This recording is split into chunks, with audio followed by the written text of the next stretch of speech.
why I think this moped's still broken forever.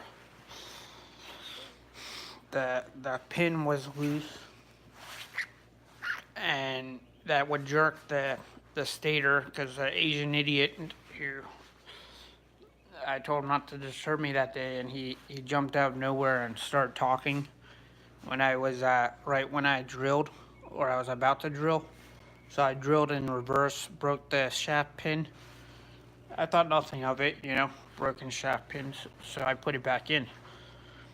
But eventually, what happens when you do that is every time you turn it over, it hits the shaft pin really hard. Like it's like it hits it really hard to turn. So eventually, what does that do is it bends the shaft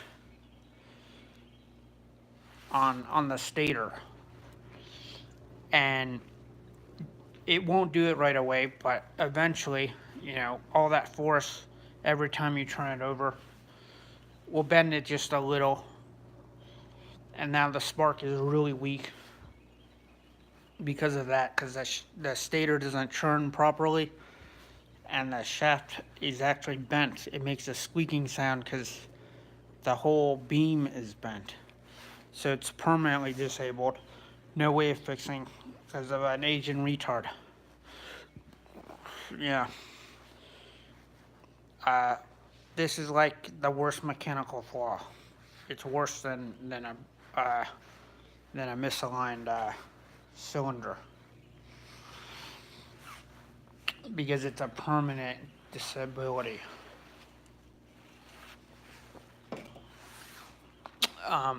I have to go to. I'm really pissed because I have to go to Lowe's to get some wax today. So I have to wake up in the morning to use the car. My mom does let me use the car, but only in the mornings. And I don't like to wake up in the morning. But yeah, that the shaft would always go. So like you can heat up. I heated up the CDI, and we're gonna give it another turnover. Maybe I'll be lucky and it'll turn over. So I heated it up with a heat gun, and we'll see if it fixed it. Cause yeah, it's not gonna fix it. But anyways, we have 3 CDIs. That's why I know it's not gonna fix it. But that's the bad luck that you can run into is when you're drilling outside one day, or when you're working on your moped. Make sure you're not with people. Like, make sure an idiot doesn't come around. Like, lock the door, do whatever you have to do to make that idiot go away. There's probably a guy at your workplace that knows nothing about anything, and he might, make all of your equipment you bought and all the money you spent on the moped go away. And because he has some sort of like retard problem, he's not gonna. And because he has no money, he's not gonna be able to pay you back 1 cent.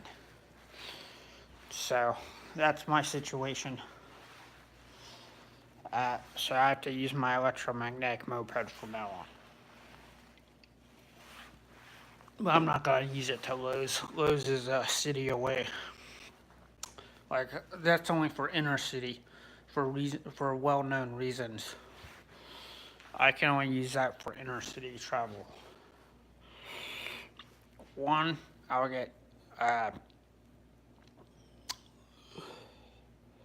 one. The charge rate of 4.5 amps will not charge a 20-mile trip. It's a small moped. It does not do 20 miles. It might, but I don't want to try it. Two, mostly since this is the only thing I have now. Two, it won't It might do 20 miles. I actually don't know. I don't know how far 4.5 amps is like having a wall charge on your vehicle plugged in. So imagine what that would do, you know, when you go somewhere. And the engine acts as a charger, as a grid charger. So it's convenient. Don't kid me wrong. But if you go 20 miles with something that small, you're gonna have problems.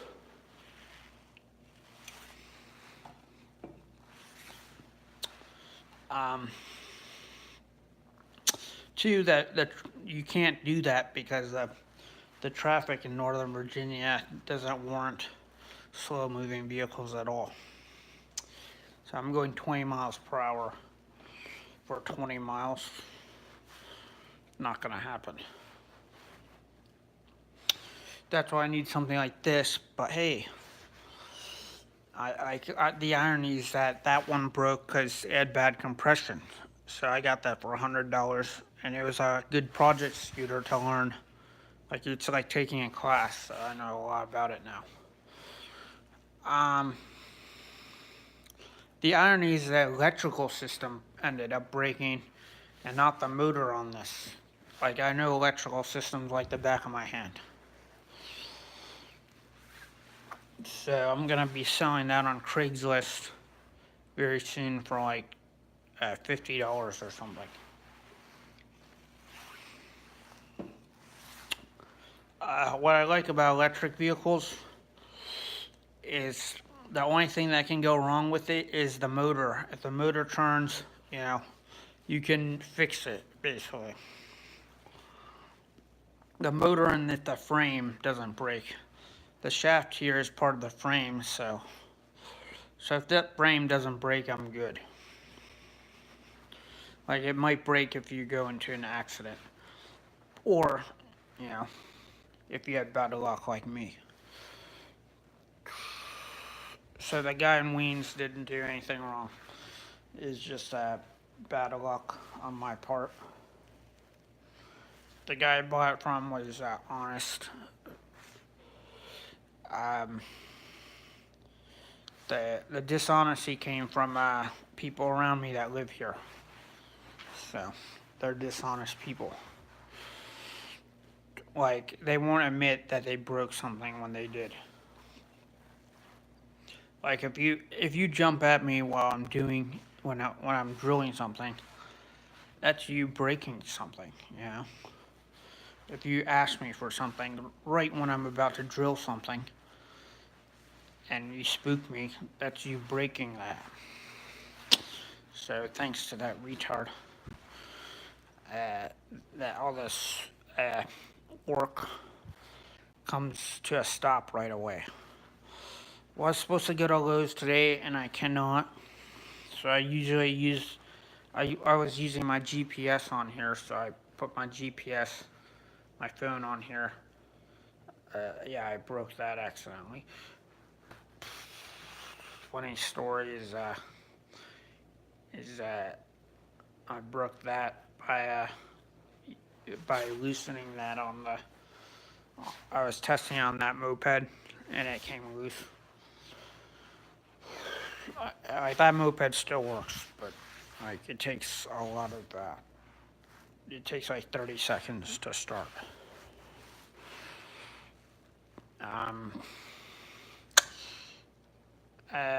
Yeah, so I'm just a little pissed off about that. That was not my fault.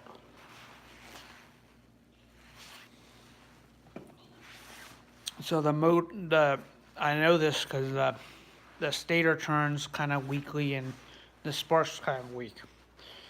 Like the spark has to be a little bit strong, but it's weak it sounds like your kill switch is on. That's what it sounds like. It sounds very weak, like the kill switch is always on. The irony is the kill switch is not on. The stator just turns slow.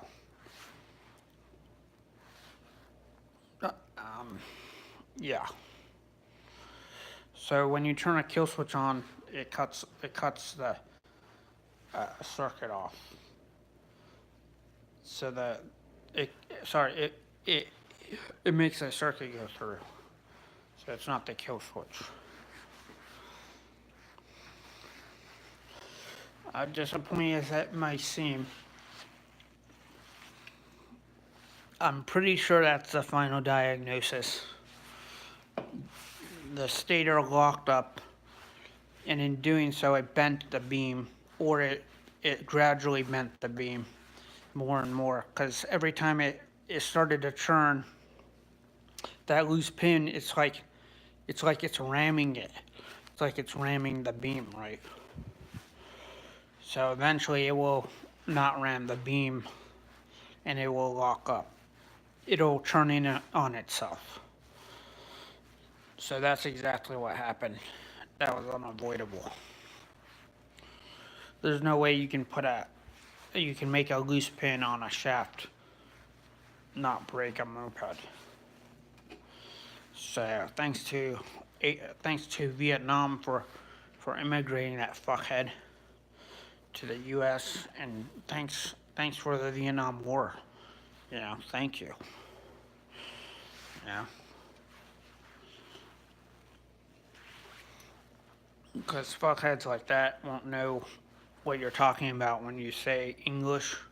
When you say, you know, don't disturb me. Don't disturb me. I'm working. And you'll get the message for after 3 times, but then he'll come around again. And his threats will catch you right at the perfect time. And a fake Lord Shiva will come. So here's how fake Lord Shiva works. Say you have snails in your tank, and the snail escapes, and you're looking everywhere on the deck, and you don't see the snail, and you step on the deck very carefully to avoid any steps. The first step will crush the snail. So I did that before. I killed the snail because the snail escaped, and I was looking around for it, and I was being very careful, and fake Lord Shiva.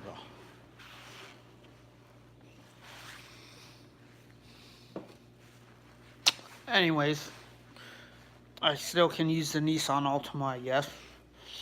And I'll be using that car for now on. And that's the irony of it, is I think I might save up for a taotao or something, because I might need a vehicle in the future to get around. I do have like a $60 helmet here that's gonna be useless. Yeah. So I'll be selling this on Craigslist for parts or something. It's in perfect condition, but it's never gonna be runnable. And I'm not gonna lie, I'm just gonna say, you know, the shaft is bent. See if someone will buy it for $50 or something. Yeah. So, and I'm not a seasoned driver. Like I usually need GPS, so my electric moped doesn't even have GPS. Not only that, it goes really slow in traffic. But it doesn't, in fact, have GPS, and that's a problem. Especially if you're trying to go somewhere like Toulouse, where like there are many routes to get to Toulouse.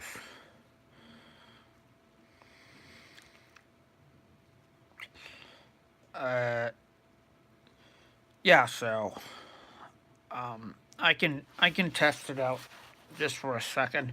I'm hoping my heat gun, which is actually just a high-powered hair dryer, will work. You know, He did get the silicon a little bit hot, so.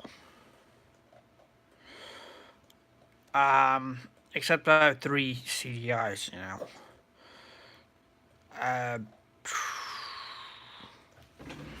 So when I go to Lowe's, I would just be going here.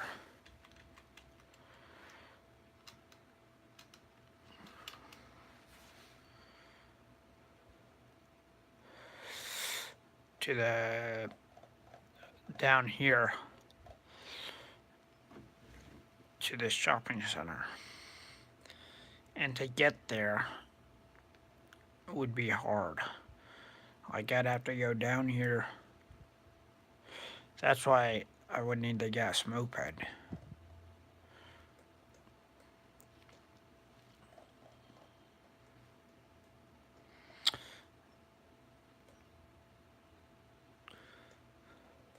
Like I can understand why Hitler was good.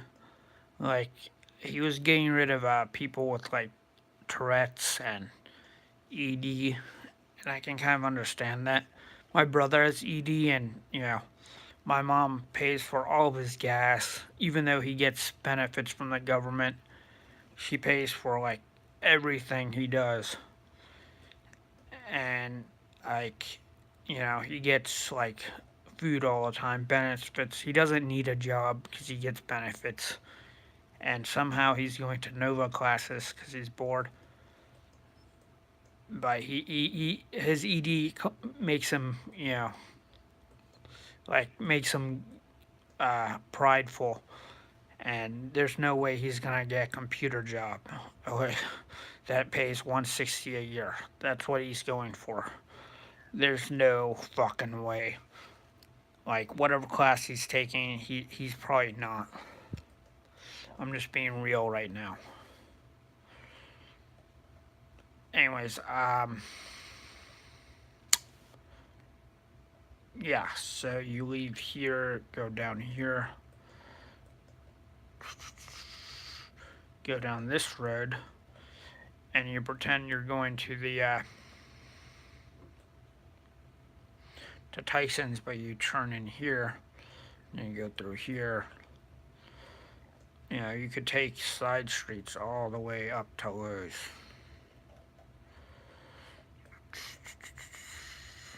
Literally. See, you want to dodge the interstate. I'm saying this to my other alternate reality me that didn't have a dumbass friend that came from Vietnam that didn't fuck him over. Yeah, I didn't sign a pizza contract for this guy who also gets money from his mom to do whatever the fuck he wants. Like these people get money, they're retarded and they get money for free, like without working, from their parents because they're retarded. That's what these people are. They're highly privileged individuals and they get money for free. And that makes them do whatever they want, you know. They'll go over to your house like every day and order pizza with that money, for instance. And then they'll complain that they don't have money, which they don't because they spend it going 40 miles a day to your house every day because they have some sort of a mental problem. There's something wrong with their brain. And, you know, why are you on Earth, you know, to tell you the truth? Why don't we have a Hitler to kill these people? Anyways, why were they born, you know?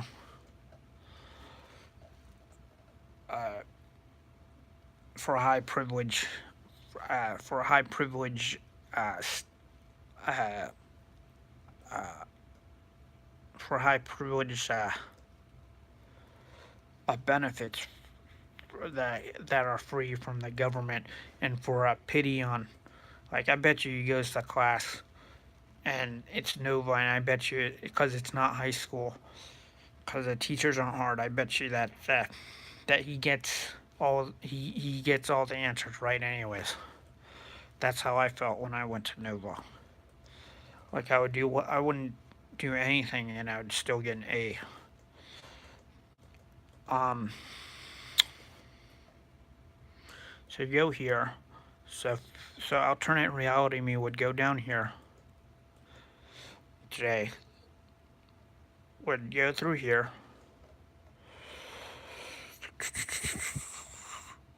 We'd probably alternate reality me would probably skip out on this road right there. We would probably not use this road because I don't know if it's good. No, it's good for mopeds. Yeah, we'd use this road to go all the way to Lowe's. That's what alternate reality me would do. And what's special about Lowe's? It sells I ran a silicone paint. There's another thing that's wrong with my electric moped is the tires are abnormally small, and that creates a weight problem. And the tire and the one bolt accelerator will wear tires, and it will wear, and the band brakes are shit. So it's good for for lacing the band brakes and for covering the tires. Polyacrylic wax, water based. It's not at Home Depot. It's at Lowe's. So that's where you get it. It's like buying those generic wax cleaners, but without petroleum, and without impurities. It's just a very strong wax, and it hardens the tires.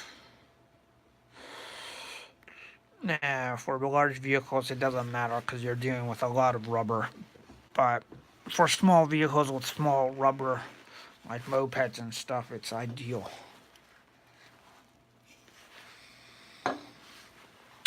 There's my day, got ruined.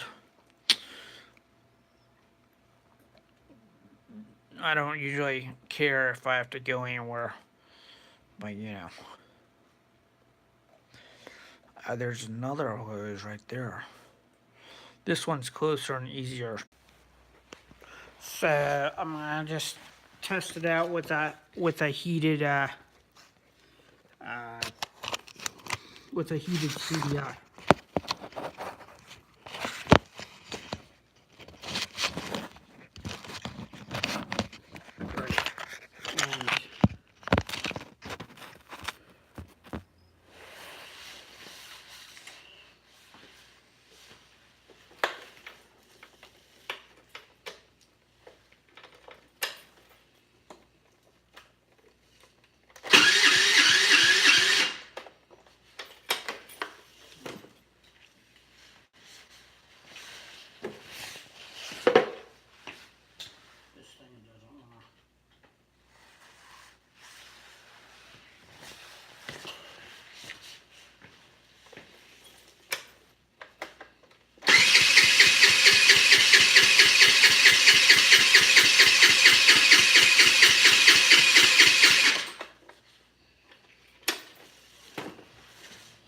Everything's good, it works great, but the sound indicates a weak spark.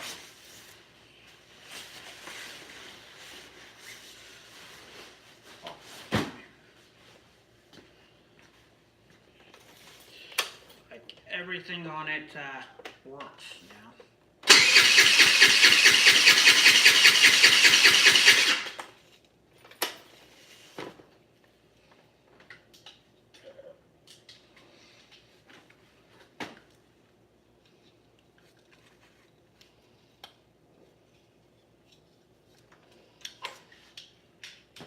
That's with a jump pack and everything.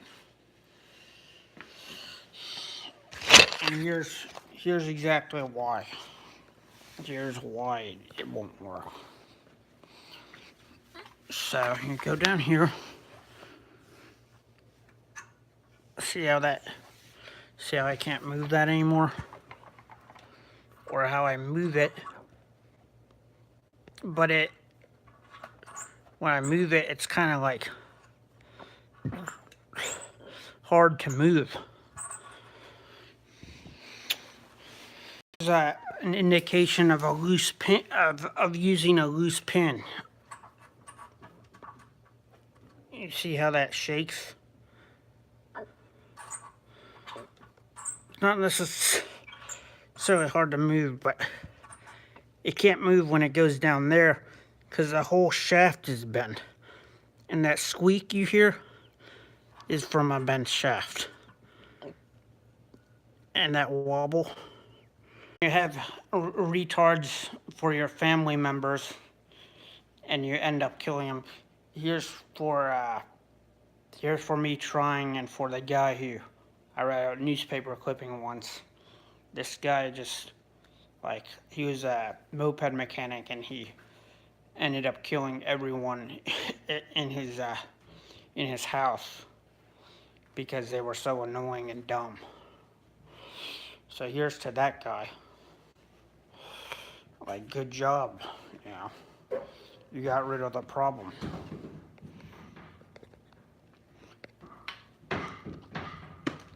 Like, they probably went up to him when he was working and they probably, like, did the same thing. They probably had done the same thing to him, you know, or any mechanic that they did to me. They bothered him when he was working.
Actually, that's a good shot.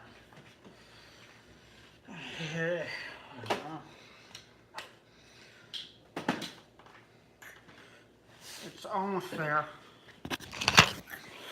Actually, that sounds like I might have to do some engine realignment, which means I take apart this front, and then I have to I gotta take apart this, because that actually sounds good. I think I fixed the stator. It squeaks and it churns, but I put some heavy tape on to hold the pin down. So I might work on it further. Like, I might fix the front by taking it apart. Because what can also happen is cylinder realignment. Like, the cylinder might be in the front, in front of the spark plug. And have to realign the cylinder so it's back on, so that it goes back to the original position. So I might do that. I think that's the last option I have. I can't think of anything else. But it could also be a CDI problem still, because I used a hairdryer. I didn't use the CDI. So we're going to bypass the CDI right now. Bypass the CDI, you just put black, white to green. It's very simple. From the key switch, you just make a wire from the black and white to the green. If you do see me with an earpiece, like I do have an earpiece when I ride in traffic, and and that's mainly just to hear the GPS, because I'm not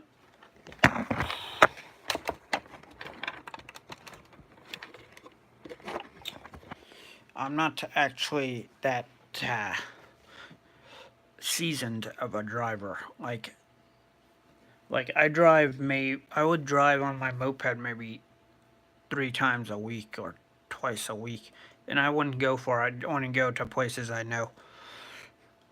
But if I do go far, like I went to Annandale, Fairfax, I did go far a few times, and if I do go far, it's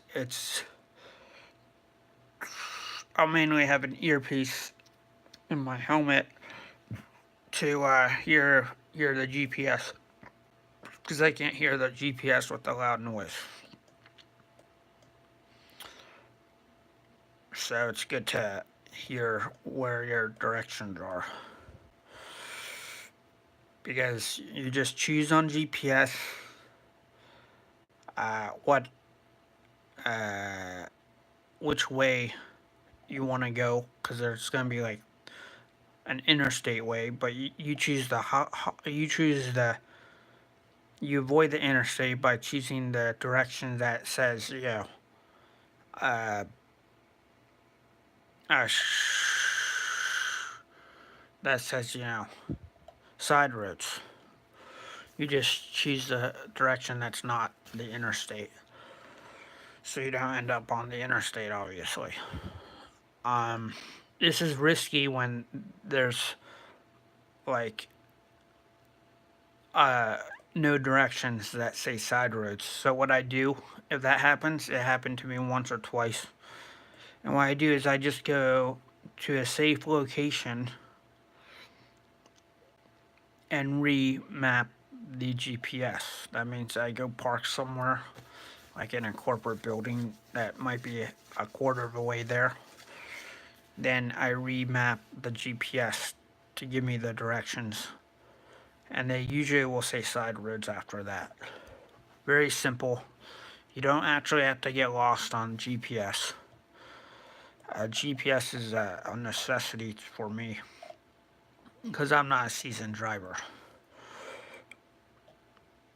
Not only that, but I don't go out of state very often. And it's very easy to do. A child could do GPS.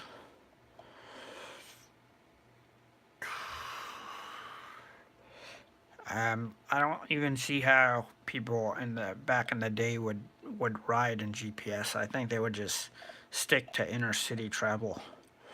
I honestly think the economy was much slower when cars were slower.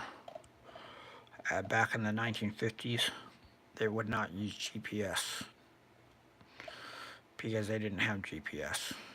They would just use like maps, which is just the same. But nowadays, GPS is so much more easy, because you can listen to the GPS while, like, it gives you directions. So it's like a necessity nowadays.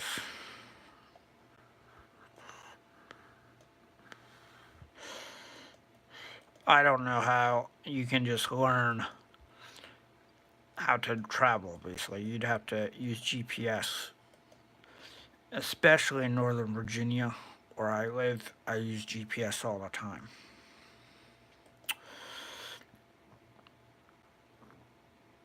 Yeah, so.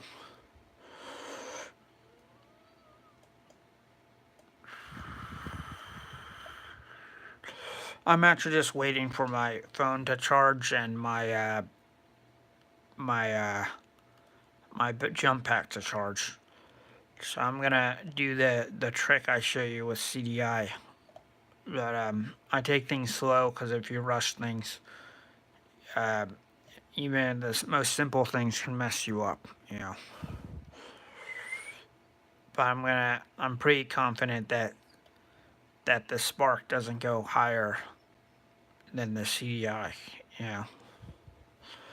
It's not the kill switch. It might be a CDI problem or 3 CDI problems, but I highly doubt those. That CDIs are like $5 and they don't break.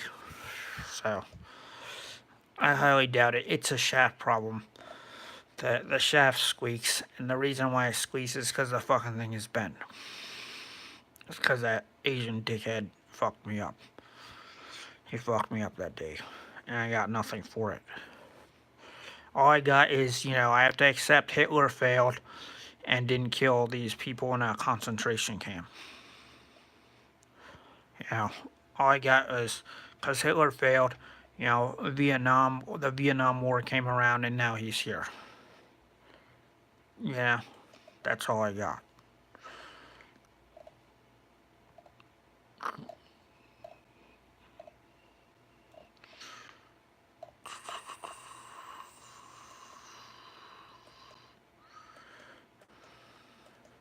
He's here to do that in that exact time and space. By the way, I kind of defend serial killers because not only are they getting rid of you, but they're wanting change. Like they're doing something with their life. A lot of people out there just don't do anything with their life. They don't want the change that life gives them. And serial killers go for that change. Yeah. That's why I watch Daily Crime every day. It's because they're not always the bad person. Google, Opera, Firefox, Safari, if it's a browser, it has honey. It's Friday, March 29th. Let's talk. Except they do desecrate nature, and you have to take that into account. Desecration of the human body.